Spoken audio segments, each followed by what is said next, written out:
Olá, boa noite. Estamos aqui mais uma vez para fazermos a nossa live.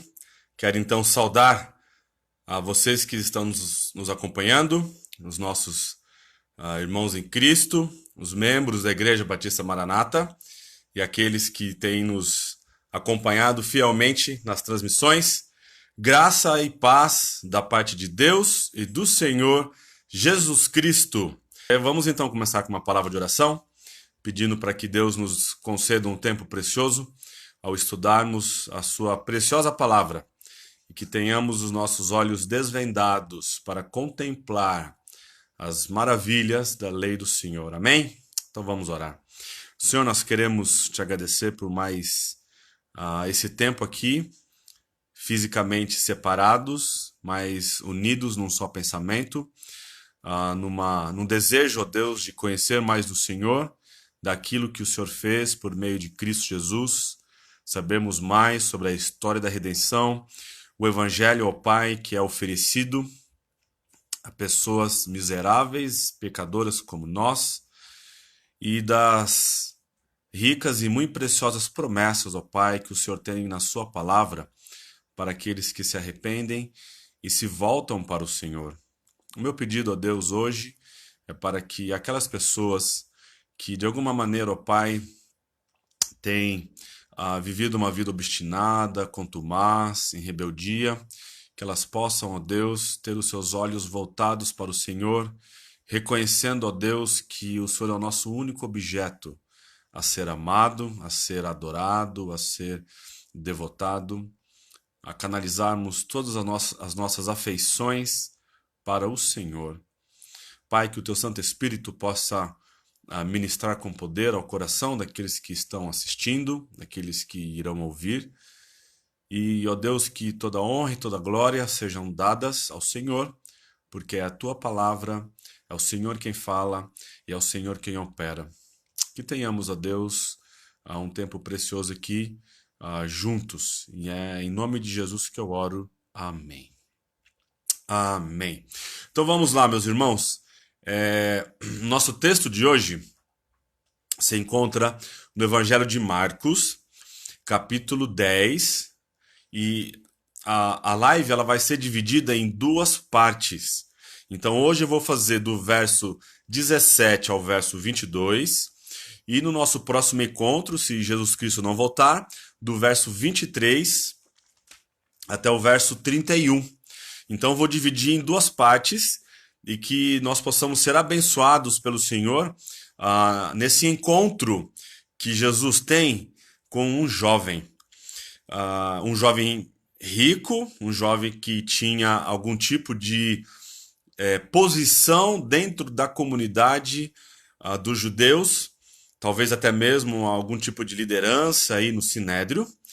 E eu quero começar com algumas perguntas, embora possa parecer um tanto quanto filosófico, mas são perguntas que são extremamente importantes e que perscrutam o nosso coração. Vejam bem, quem eu sou?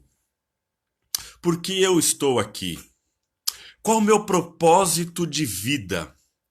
Para onde irei quando morrer? Não são questões apenas que nós experimentamos quando estamos próximos de pessoas que perderam a vida, seja ela por alguma doença, por algo trágico, um acidente, algo inesperado que aconteceu e a pessoa veio a perder a vida. Mas são perguntas que todo ser humano deve se fazer. Nós então chamamos isso de questões definitivas ou questões vitais da nossa vida. Todo mundo pensa sobre elas. E essas são perguntas que vão ao cerne daquilo que significa ser alguém, ser humano, um ser humano qualquer. Elas abordam então nosso significado, importância e o nosso destino. E pense sobre isso, as perguntas se conectam. O modo como você responde a cada uma dessas perguntas que foi feito logo no início aqui do nosso tempo influencia o modo como responde as outras. Um dia, Jesus estava em seu ministério, indo para Jerusalém, que é o seu destino final. Quando nós lemos a narrativa dos evangelhos, nós vemos que Jesus tinha um objetivo quando ele veio a este mundo. E esse objetivo seria cumprido na cidade de Jerusalém. Então nós vemos Jesus fazendo esse movimento, ele está indo para Jerusalém. E veja, abra lá em Marcos capítulo 10, do verso 17 ao verso 22. Diz assim a palavra do Senhor: E pondo-se Jesus a caminho, correu um homem ao seu encontro, e ajoelhando-se perguntou-lhe: Bom mestre, que farei para herdar a vida eterna? Respondeu-lhe Jesus: Por que me chamas bom? Ninguém é bom senão um, que é Deus. Sabes os mandamentos: não matarás, não adulterarás, não furtarás, não dirás falso testemunho, não defraudarás ninguém, honra teu pai e tua mãe. Então ele respondeu: Mestre, tudo isso tenho observado desde a minha juventude. E Jesus, fitando-o, o amou e disse: Só uma coisa te falta. Vai, vende tudo o que tens, dá aos pobres e terás um tesouro no céu. Então, vem e segue-me.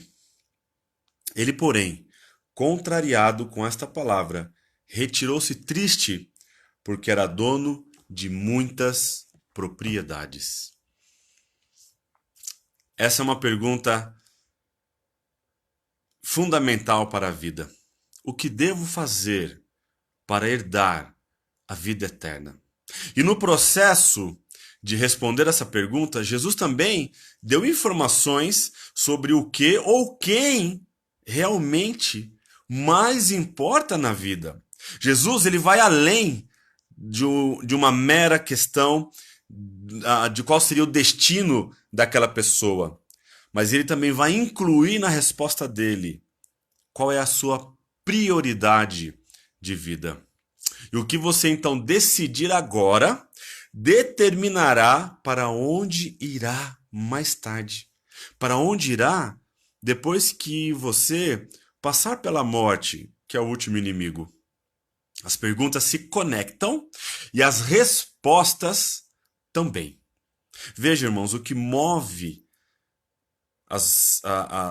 o mundo, vamos dizer assim, são perguntas bem elaboradas e respostas bem dadas. Então, o que temos aqui é um texto que aborda uma questão importante. Quem ou o que deveria ter o primeiro lugar na minha vida? Quem ou o que deveria ter o primeiro lugar na sua vida?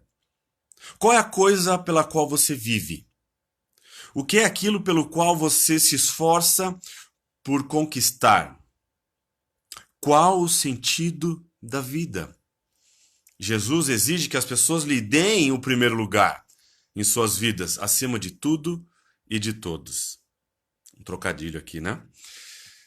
Portanto, seguir a Jesus pode envolver um grande custo pessoal, mas sempre resulta em um incomparável ganho eterno. Então, em primeiro lugar, gostaria aí que você, se você anota ou não, mas para você aí ir pensando comigo, mais fácil do que você pensa. É algo mais fácil do que você pensa. Veja, Jesus ele estava então indo para Jerusalém em sua jornada, o seu GPS da sua missão como filho de Deus, como o salvador dos eleitos, estava ligado. Ele está indo agora em direção para Jerusalém. E ele então está engajando os discípulos nessa sua jornada, ensinando à medida que ele caminha, à medida que as coisas acontecem. Ele é um grande mestre. Por definição, é o maior mestre que essa terra já abrigou, é o Senhor Jesus.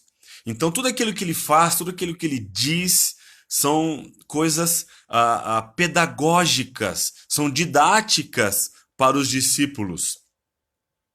Então, Jesus acaba de dizer que para entrar no reino de Deus, se você ler o texto anterior, ele fala que para você entrar no reino de Deus, você precisa se tornar como uma criança. Você deve ser como uma criança. Todos devem vir a Jesus sem nada, em total dependência dele. Quando nós falamos aqui sobre o cego Bartimeu, sábado passado, nós fizemos aqui uma aplicação da condição daquele homem. Aquele homem vivia de maneira miserável, ele vivia no pó, não tinha nada em suas mãos, e é dessa maneira então que ele se aproxima do Senhor Jesus, em humildade, não reconhecendo, aliás, reconhecendo que ele não tem nada para oferecer ao Senhor. E uma criança é assim. Ela sabe que ela não tem nada para oferecer. Ela reconhece a sua total dependência, a sua completa incapacidade de conquistar alguma coisa. É assim, tão fácil para entrar no reino dos céus, como uma criança. E é nesse contexto, então, desse ensino, que o oposto dessa criança, nesse encontro com esse jovem rico, que Jesus recebe, então, o encontro desse homem. Então, vá para a pessoa certa. Quando nós temos, então, questões na nossa vida, quando nós queremos, então, dar sentido para ela, o que nós devemos fazer é ir para a pessoa certa. Então, esse homem, diz o texto, que ele correu para Jesus. O homem tinha a grande riqueza, diz o texto, ele tinha muitas posses. Em Lucas capítulo 18, ele chama de alguém que tinha alguma posição, alguma liderança, talvez na sinagoga, alguém importante no sinédrio, certamente alguém respeitado em sua comunidade. Mateus 19 diz, no verso 22, que ele era jovem. Ele era um homem tão jovem, com posição, com poder, com influência. Evidentemente, ele ouviu Jesus ensinar, ficou impressionado com as informações que ele recebia, como Jesus lidava com as doenças, com as questões sobrenaturais, com as questões naturais. Ele andou até Jesus, ele correu para ele estava ansioso para chegar até Jesus. Porque Jesus estava indo embora, ele estava indo para Jerusalém. A sua pressa e a sua submissão sugerem sua seriedade para se tornar um discípulo de Jesus. Ele pode não ter outra oportunidade de conversar com o mestre. Ele não pode ter outra oportunidade de conversar com aquele cujos ensinamentos eram diferentes de qualquer coisa que ele havia ouvido. Com um respeito, então, notável, aquele homem se ajoelha diante do Senhor. Ele viu Jesus como um mestre distinto. Ele se aproxima dele reconhecendo Jesus é diferente de tudo aquilo que ele já ouviu sobre ensinamentos da Torá. Então ele presta essa honra reservada aos grandes mestres da lei. Ele certamente veio da maneira correta, com humildade, se ajoelhando, reconhecendo a sua condição. E Jesus se identificará prontamente com esse jovem rico. Veja que legal. Esse jovem rico está diante de alguém que também é jovem. Talvez Jesus estivesse aí entre 30 a 35 anos, um pouco mais, não sabemos com precisão, mas estava diante de alguém jovem. Ele também era rico. Aliás, Jesus era muito mais rico do que aquele homem poderia imaginar, porque ele é o Criador de todas as coisas. Tudo aqui que contém na terra pertence ao Senhor, diz o Salmo. Esse jovem, então, está diante de alguém mais jovem do que ele, mais rico do que ele, e como filho de Deus.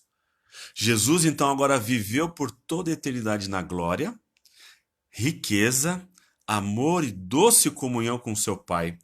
O que ele estava prestes a pedir, o que Jesus estava prestes a sugerir para esse jovem, não era algo não familiar para Jesus. Aliás, Jesus nunca pede algo que não seja familiar para ele. Ele nunca irá nos pedir algo que ele mesmo não tenha experimentado. Ele já havia deixado tudo para trás. Paulo diz perfeitamente isso lá em 2 Coríntios capítulo 8, verso 9. Pois conheceis a graça de nosso Senhor Jesus Cristo, que sendo rico, se fez pobre por amor de vós, para que pela sua pobreza vos tornasseis rico. E Jesus dizia: estou entrando em uma pobreza mais profunda do que alguém jamais poderia imaginar. Estou dando tudo isso. Estou oferecendo isso para você. Por quê? Porque eu te amo. Nós vemos lá em João 3,16. Porque Deus amou o mundo de tal maneira que deu. Então Jesus Cristo é o nosso maior exemplo, o nosso modelo supremo de um homem rico, infinitamente rico, cosmicamente rico, e que deixa essa riqueza, assume então a forma de homem, de escravo, vem viver entre nós, homens, réis mortais. Ele abandona aquela riqueza, aquela glória, por amor.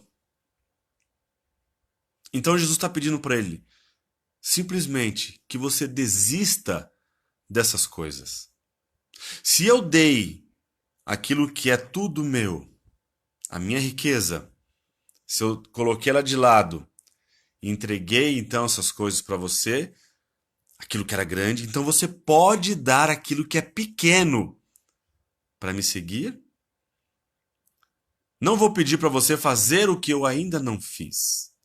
Eu sou jovem, Jesus pensando aqui, a gente está sugerindo uma conversa, rico, e dou a maior riqueza para você.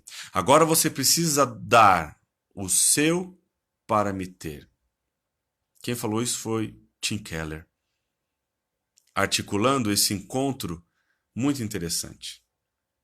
Jesus ali é o nosso maior modelo de alguém que abriu mão da sua riqueza para que eu e você, todo pecador arrependido, nos tornássemos, pela pobreza de Jesus, riquezas dele.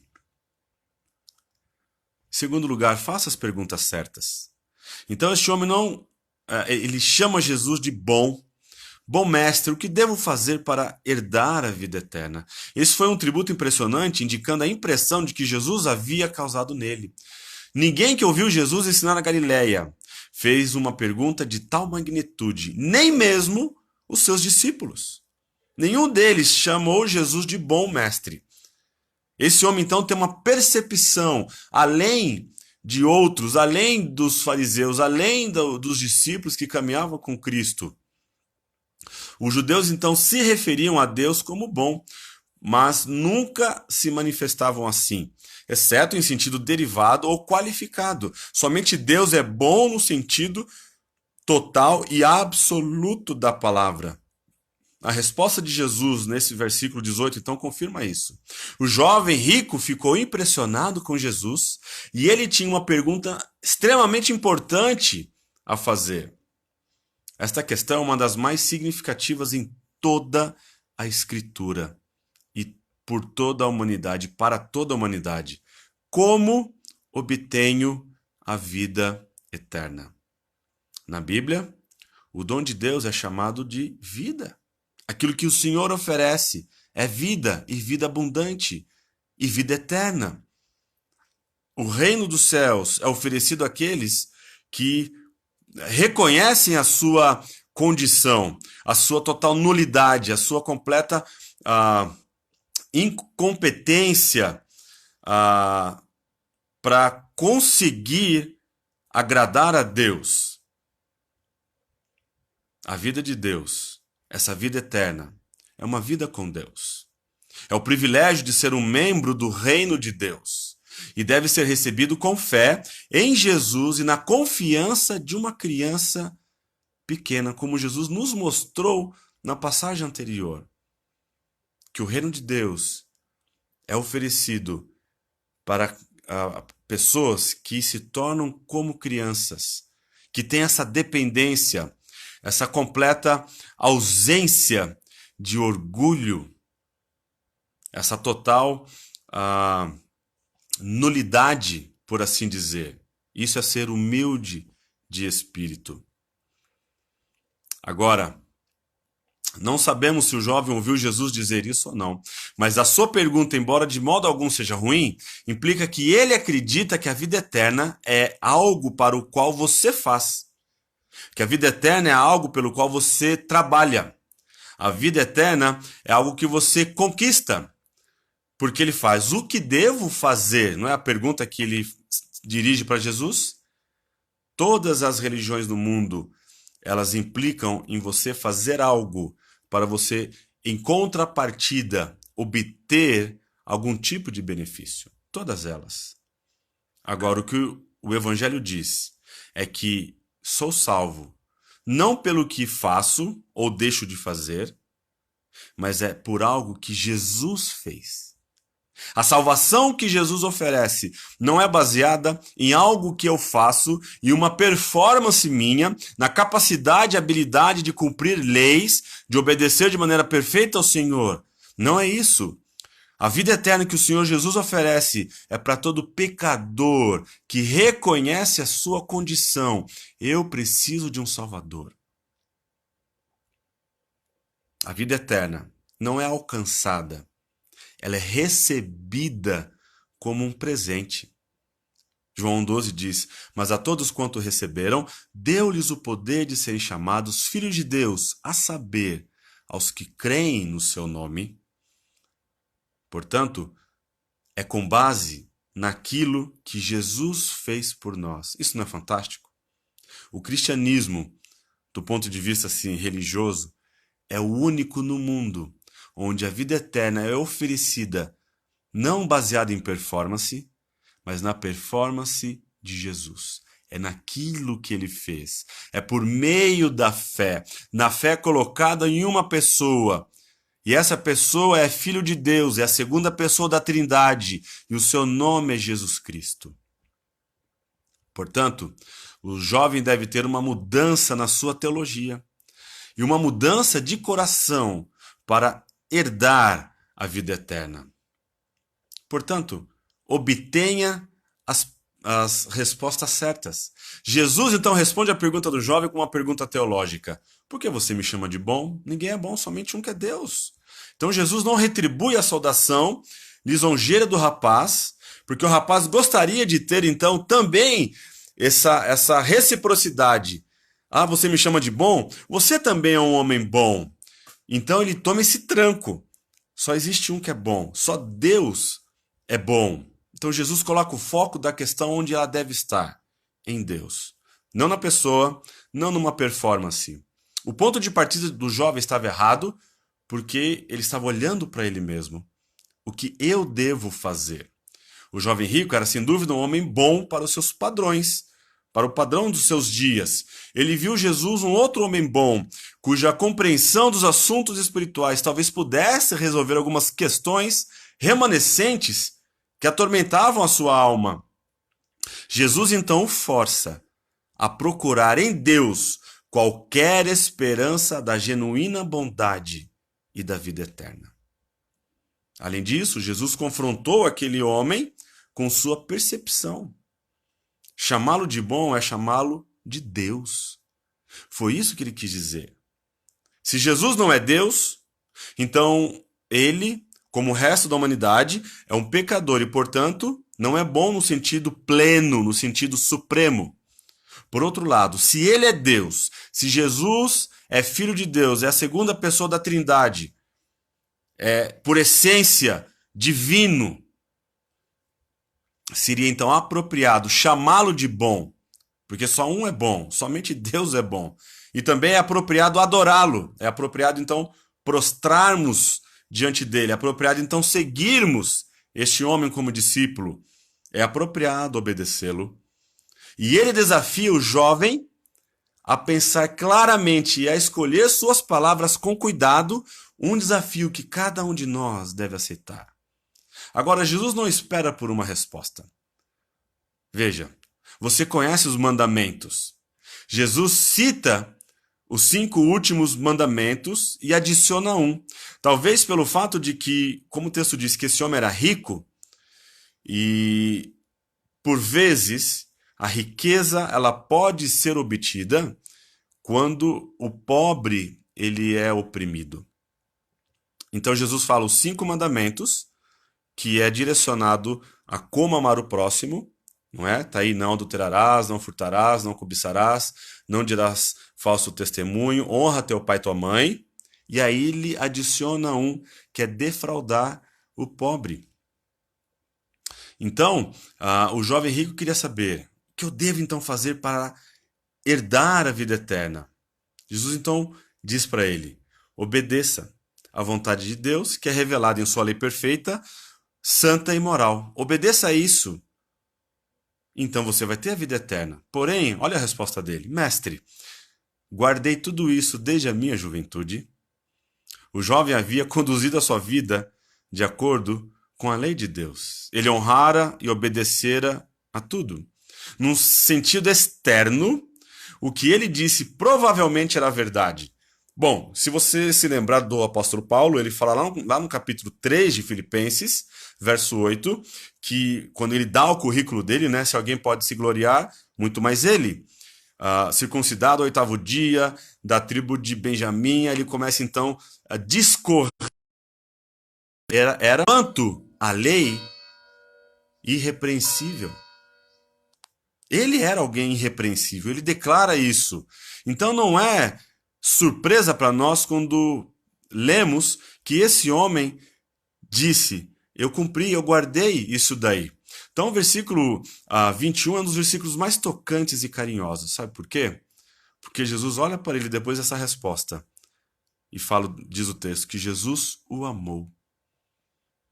E o 22 é a passagem das mais trágicas. Veja por quê. Havia uma sinceridade nesse jovem que comoveu o coração do nosso Senhor. Seu coração divino de amor alcançou aquele homem que estava próximo do reino de Deus.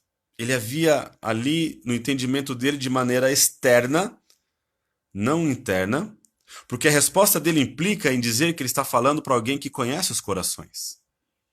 Conhece os corações e os intentos, as motivações do coração. Não é possível esconder nada do Senhor. E Jesus então olha para ele e expressa amor por ele de uma maneira tremenda.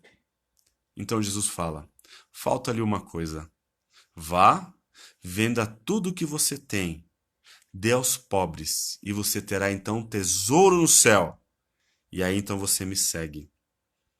Tendo então colocado dessa maneira, Jesus agora se dirige ao primeiro mandamento.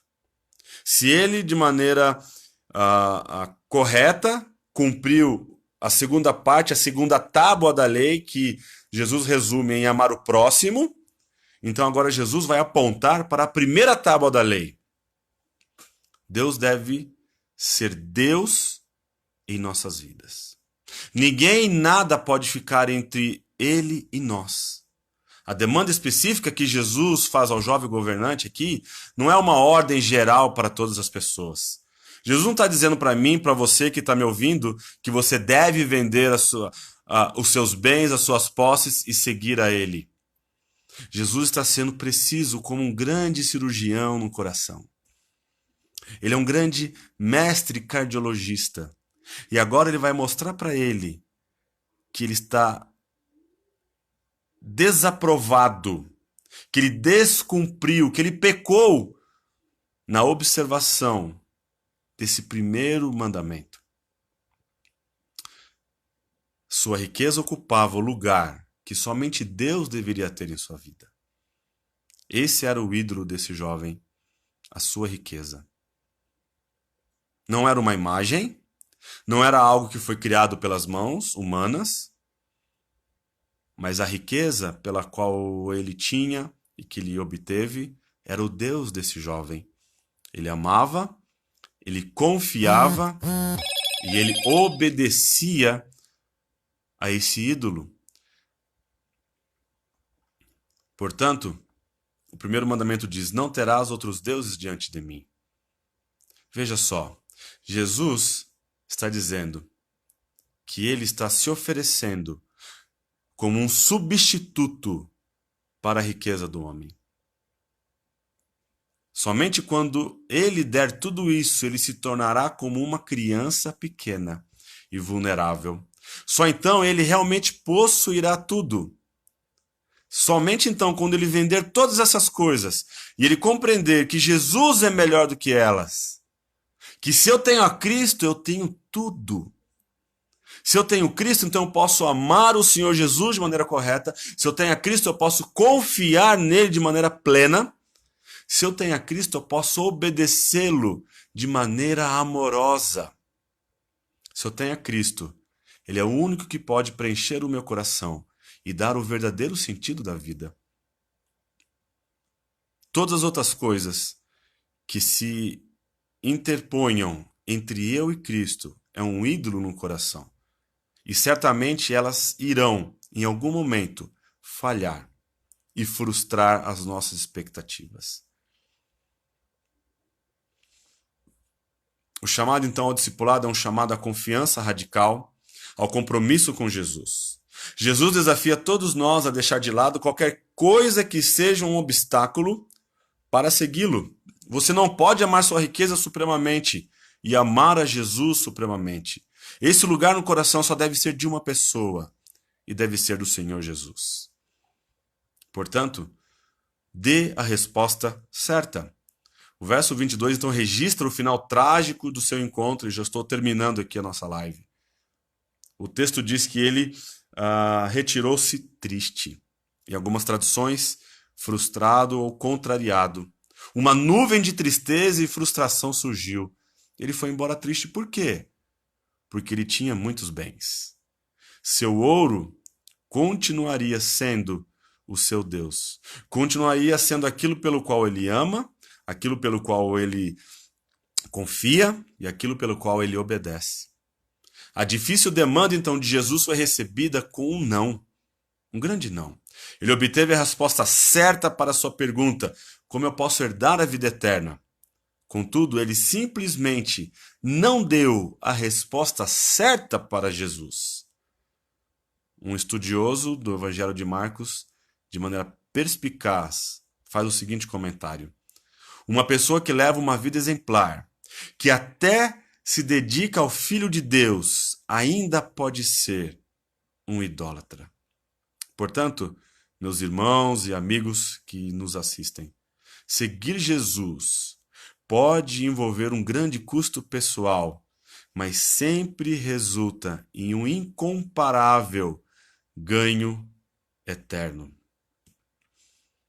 Na próxima semana, se Jesus Cristo não voltar, nós iremos tratar quando Jesus então passa agora a explicar a questão para os seus discípulos. Então, como pode ser alguém salvo?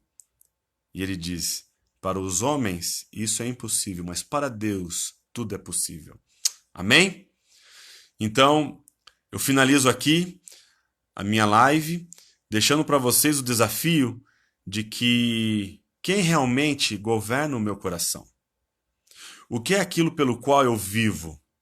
O que é aquilo pelo qual tem preenchido os meus anseios mais profundos? Se não for o Senhor Jesus, isso vai acabar frustrando você. Isso não vai cumprir com a promessa de plena satisfação, porque só Jesus pode dar plena satisfação. Amém? Com relação à nossa programação, então, amanhã, a nossa EBD, às 9 horas, com o pastor Edson. Não perca, Romanos, meus irmãos, tem sido uma caminhada muito fascinante a conhecer essa carta em profundidade, como o pastor Edson tem nos desafiado aos domingos pela manhã. Não deixe de assistir, convide amigos, compartilhe o link. Romanos, o Evangelho de Deus. E às 10h15 teremos então mais um livro dos profetas menores, que é Jonas. E é fantástico, porque o livro de Jonas não trata sobre o profeta Jonas? É a história de Deus. É o caráter de Deus. É quem Deus é, lidando com um profeta contumaz. Às 11h30 tem a IBD Kids. Às 18h30, então, a mensagem. E às 20 horas, o Terra Prometida. Deus abençoe vocês. Obrigado por nos acompanhar. E que o Espírito Santo possa aplicar a sua palavra ao coração de vocês. Amém? Boa noite, bom sábado. Deus abençoe.